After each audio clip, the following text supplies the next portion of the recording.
just put yourself in a situation where you leave everything you own, everything from a dog to your clothes, to your toys, to whatever it is that you have, you leave everything the way it stands. When I was leaving Poland, we left at midnight and we ran.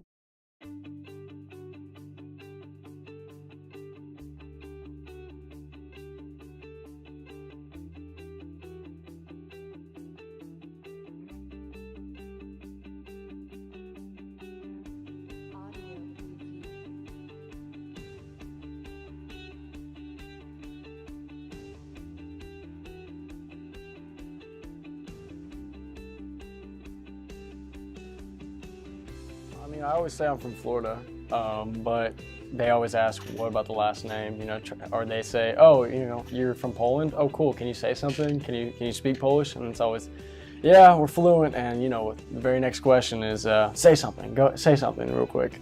So it gets kind of repetitive, but it's a lot of fun, you know, and I think we have fun with it, and what people don't know is we say anything we want and then tell them, oh yeah, that's what that means. And they think, oh wow, okay, he said something Polish. And so I think we have a lot of fun with it, and it's really fun. So I'll start with I'm from Tennessee, and then I'll add in but I'm actually from Florida, but I'm actually Polish too. So, you know, I like to milk the fact that I'm from 3 different areas. Center was the only school that offered me an opportunity to play football, continuing playing football, and Center just really gives me an opportunity to do what I want to do, which is econ and finance, and it's a great school, great academics, and like I said, it gives me an opportunity to continue playing football.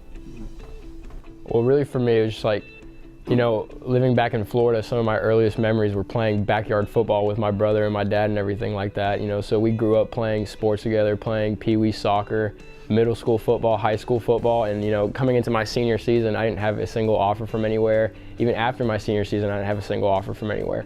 And it was Tommy's sophomore season by this point in time, so when Coach Collett walked into Oak Ridge High School that one day and called me into Coach Gaddis's, that was our high school coach's office, to talk to me about coming here, I knew that just from that moment on that if they gave me a roster spot, there was no other second choice, like I was going to come here, so, you know. And then not to mention just how great of a school this is, so it's just like it was a perfect situation, you know, playing sports with my brother again, coming to a great school it was an ideal situation for me. You know, it's a different world. It's a different world when you have to worry where your food is coming from, you know, if your dad is going to make it home, if your brother's going to make it home. I mean, my husband's friend got killed by police right in the middle of the square, shot.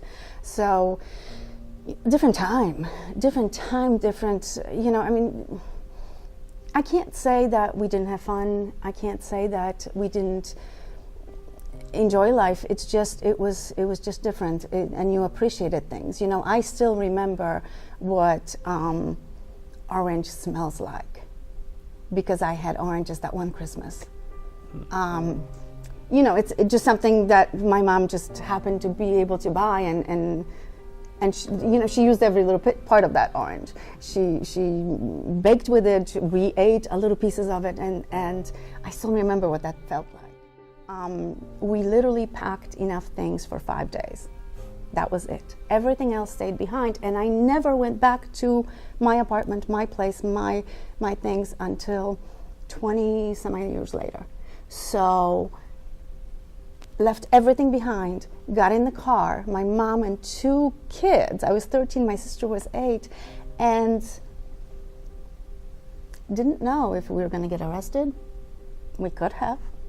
She was doing something illegal. She was fleeing. She was part of Solidarity. I mean, these were things that were so dangerous. And she took that chance. And we managed to get through all those borders without being arrested, without her kids being taken away from her. So, you know, if you think about leaving everything you own and taking that chance, and maybe leaving your wife or your children, and doing all that just so you can have the American dream, have a life, have your kids safe, you and your spouse safe, that's a lot to think about. When I was a kid, you really didn't, I don't know, pay attention, I guess. But when I became a teenager and saw things that were going on, my dad left Poland a few years before us on a tourist visa, became illegal alien. And then we were not able to leave Poland because he was here, and my mom and my sister and I had to go through the immigration camp in Italy. So we stayed there for 6 months, saw the Pope, and then came here with the green cards already. So we went to Massachusetts, and that's where I met my husband. And then we moved to Florida because I hate the winter. Yeah, we owned an ice cream store on the beach. So that was pretty cool. And then when we moved to Oak Ridge, we opened up an ice cream store, expanded to a restaurant, European deli, so we have a little bit of everything. We grew up playing soccer, and 2006 was the last time we were in Poland. And when we left, we were the soccer stars. We came back to the States fresh out of Poland, and we were killing it. And it was not until my sixth or seventh grade year, when Patriots went, the favorite team with Patriots there, and they went undefeated. And I grew up watching Randy Moss and Tom Brady, and I was like, you know what? I want to try this football thing out. And I actually wanted to be a receiver because of Randy Moss. So that was that started it for me. I was a soccer mom.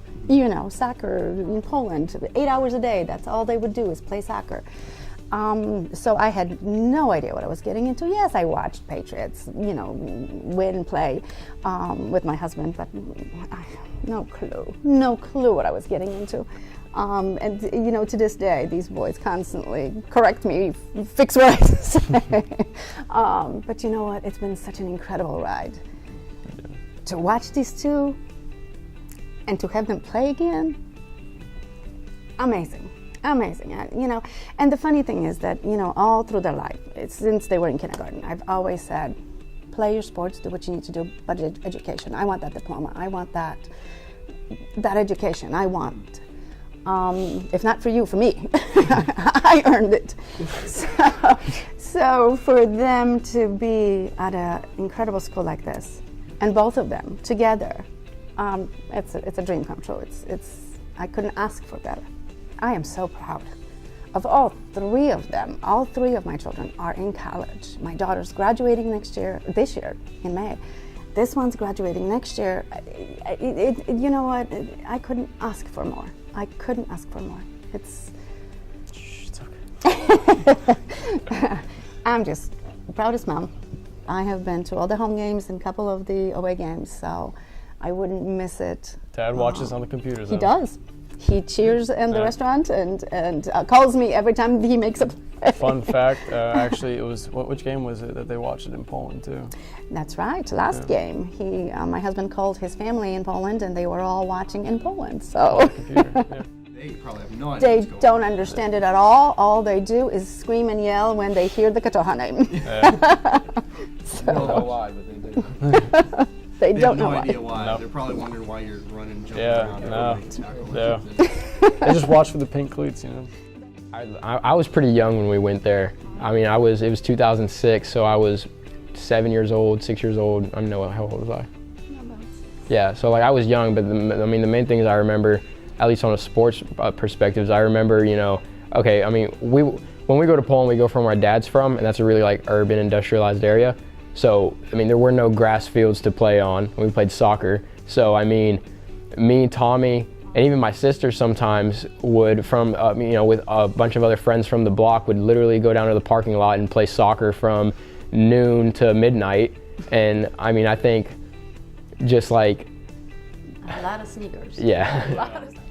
I think it gives us a chance to see how other people live outside the United States, because, we have it so well here. Everything is just, you think of the American dream, people coming in, they build their lives up, and then we go to Poland, you see how many people are struggling and all that, but you also see how amazing the country is, and it's it's definitely humbling, and it's incredible to see how different the two countries are, but also how similar they are. And it's an experience that, I mean, nobody else can really say they have, you know?